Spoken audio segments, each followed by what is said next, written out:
بسم اللہ الرحمن الرحیم۔ حضرت امام مسلم رضی اللہ تعالی عنہ حضرت امام حسین علی مقام کے حکم پر کوفے روانہ ہوئے تو اپنے دو کمسن صاحبزادوں محمد اور ابراہیم کو بھی ساتھ لے کر کوفہ پہنچے اور مختار بن عبید کے مکان پر قیام فرمایا۔ آپ کی تشریف آوری کی خبر سن کر حامیان علی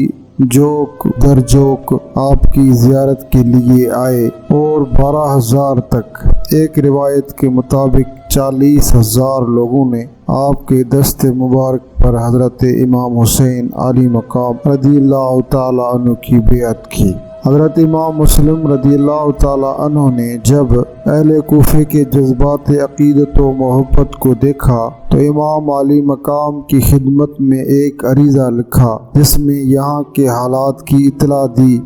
اور التماس کی کہ ضرورت ہے کہ آپ جلد تشریف لائیں تاکہ بندگان خدا ناپاک شر و فساد سے محفوظ رہیں اور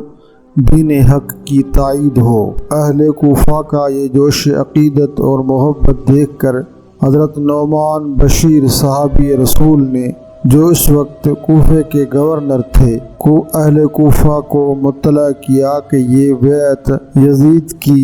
مرضی کے خلاف ہے اور وہ اس پر بہت بھڑکے گا، لیکن اتنی اطلاع دے کر ضابطے کی کارروائی پوری کر کے حضرت نعمان بن بشیر خاموش ہو بیٹھے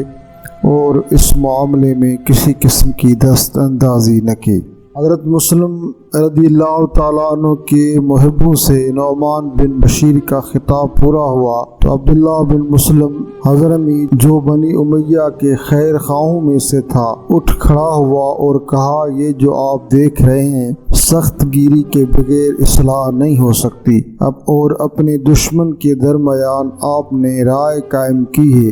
یہ کمزوروں کی رائے ہے۔ حضرت نعمان بن بشیر نے فرمایا،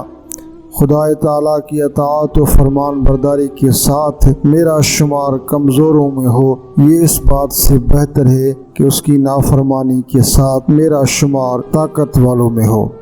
یہ فرما کر آپ نے اپنا خطاب پورا فرمایا۔ عبداللہ بن مسلم حضرمی نے وہاں سے اٹھ کر یزید کو خط لکھا کہ مسلم بن عقیل کوفے آ گئے ہیں۔ لوگوں نے حسین بن علی کے نام پر ان سے بیعت کر لی ہے، اگر تمہیں کوفہ چاہیے تو کسی زبردست آدمی کو حاکم کوفہ بنا کر بھیجو جو تمہارے حکم کو یہاں جاری کرے۔ نعمان بشیر یا تو کمزور ہے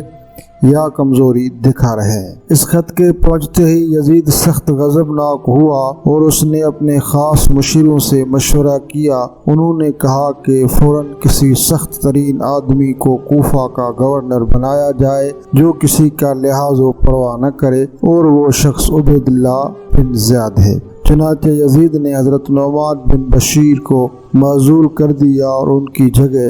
عبید اللہ بن زیاد، جو ان دنوں بصرہ کا گورنر تھا، اسے کوفے کا گورنر بنا دیا اور حکم دیا کہ وہ فوراً کوفہ پہنچ جائے اور مسلم بن عقیل کو گرفتار کر کے ملک بدر کر دے، اور اگر وہ اس میں مزاحمت کریں تو قتل کر دے، اور بیعت کرنے والوں کو ڈرائے دھمکائیں کہ وہ باز آ جائیں، ورنہ ان کو بھی ختم کر دے، اور امام حسین آئے تو ان سے بھی میری بیعت طلب کرے،